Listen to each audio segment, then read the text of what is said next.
বাবারে বাবা, নতুন নতুন বিয়ে হয়ে যে এত কাজ করতে হবে আগে জানতাম না। ঠিক আছে, স্বামী তখন বাইরে গেছে, আমি একটু এখানে শুয়ে নি, আমার আবার রোগ হয়ে গেছে। কত আরাম, সারাদিন খেটে খেটে আর পারি না আমি। তুমি আবার কি করতে লাগলা? এই তুমি শুয়েছো নাকি? হ্যাঁ বলো, কি হয়েছে, কিছু বলছো নাকি? অত দেরি চেল্লাচ্ছ কেন? আমি ভালো লাগে না শরীরটা, আমি একটু অসুস্থ। অসুস্থ? তোমার আবার কি হলো? কালকে তো ভালোই ছিল বিয়ের মণ্ডপে বসার টাইমে, এখন আবার কি হলো তোমার? না কিছু হয়নি, তুমি বুঝতে পারবে না। আমি বুঝতে পারবো না? এবার কেমন জ্বালা দেখো দেখি, আমি একটা ইচ্ছা করে আসলাম তোমার কাছে, সেই ইচ্ছাটা মনে হয় আমার পূরণ হবে না গো। ইচ্ছা? আমার সাথে কি ইচ্ছা তোমার?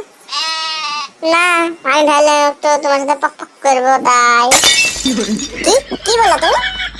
না না, আমি একটা কথা একবারই বলি, বুঝলা তো? আমি একটা কথা দুবার বলি না, তাই আর কি। না না, তুমি যে ভাবছো এখন হবে না, আমি পারবো না। কেন পারবো না গো, একটুখানি তো টাইম, কেন পারবো না, চলো না। আরে না না পাগল, আমাদের মেয়েদের একটা অসুখ হয়, সেই অসুখটা আমার হয়েছে, তাই আমি পারবো না। কেন, ওই অসুখটা না হলে হয় না? না হয় না। কেন, ওই অসুখটা থাকাকালীন হলে কি হয়? আরে বাবা, তুমি কি জানো না? জানো না, তোমার জানতে হবে না, তুমি চুপচাপ যাও, তোমার কাজে করো। ওটা তোমাকে জানতে হবে না, ওটা আমাদের পার্সোনাল প্রবলেম। ও বাবা, আজকাল আবার তোমারও পার্সোনাল জিনিস হতে লাগলো। আচ্ছা তুমি আমাকে বোঝাও না, ওই জিনিসটা কি, আমাকে নামটা বলো না। দেখি যদি বাজারে কিনা জিনিস নতুন হয় তাহলে বাজার থেকে কিনে নিয়ে আসছি আমি।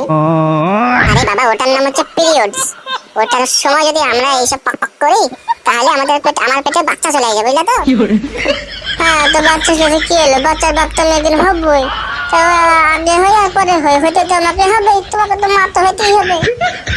হ্যাঁ তোমার কথা ঠিক, কিন্তু আমি এখন দিতে পারবো না।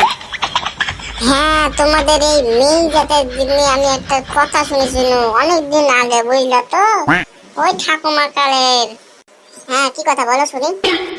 আমি শুনেছি নাকি তোমাদের ওই পিরিয়ড না পিরিয়ড কি বলছো, ওতে নাকি সেই গন্ধ ন্যাকড়া ন্যাকড়া ইউজ করতো নাকি? এই খানকির ছেলে, তাই তুই বাড়িতে বাড়া, নালে তোকে আজ মুখের মধ্যে পা বেঁধে ভুলে দেবো। খুব পক পক করার ইচ্ছাতে না, একটা পক পক করার জন্য বার করছি, দাঁড়া। হ্যাঁ, what is the case? Case is jaundice. কি ব্যাপার, কি হলো? আমি তো বড় কিছু বুঝতে পারছি না। বউ ভালো থাকতে থাকতে এখন এবার ইয়া হয়ে গেলো কেন? আমি তো খালি চাইলাম একটু পক পক করতে, তো পক পক করতে দিবে না, ভাবছি বাড়িতে বার করতে দিবে আমাকে।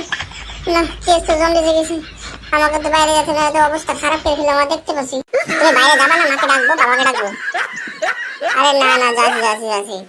সব বন্ধুরা, যাওয়ার আগে আপনাদেরকে একটা কথা বলি যায়। হ্যাঁ, আমার 100 সাবস্ক্রাইবার হয়ে গেছে, সেই জন্য অনেক ধন্যবাদ আমাকে এত সাপোর্ট করার জন্য।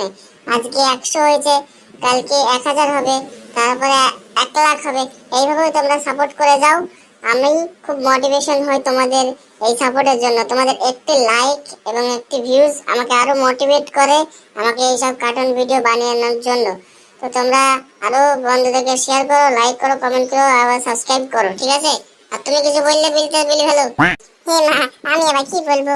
এই যে দাদা ভাইরা, আপনারা একটু চ্যানেলটা দয়া করে সাবস্ক্রাইব করে দেন। হ্যাঁ, আমি তো মেয়ে মানুষ, মেয়ে মানুষের কথা শুনতে হয়, ঠিক আছে? না হলে বুঝতেই পারছেন কি হবে, আর এখন সাথে কি হতে চলেছে আপনার সেটা দেখি যাহেন না হয়। আপনার থাকে আমি পালালাম, নাহলে মরি জীবন। দেখলেন তো, এই হচ্ছে বউয়ের ভয়, ঠিক আছে? বউকে দেখলে স্বামী ভয়ে পালায়। ঠিক আছে দাদা ভাইরা, দেখা হচ্ছে আবার নতুন একটা ভিডিওতে। ততক্ষণের জন্য একটু ওয়েট করুন। আর আমাদের ডেইলি শর্টস ভিডিও আমাদের দ্বারা দিয়ে যাচ্ছে, তো যান আপনার তাদের চ্যানেল সাবস্ক্রাইব করেন।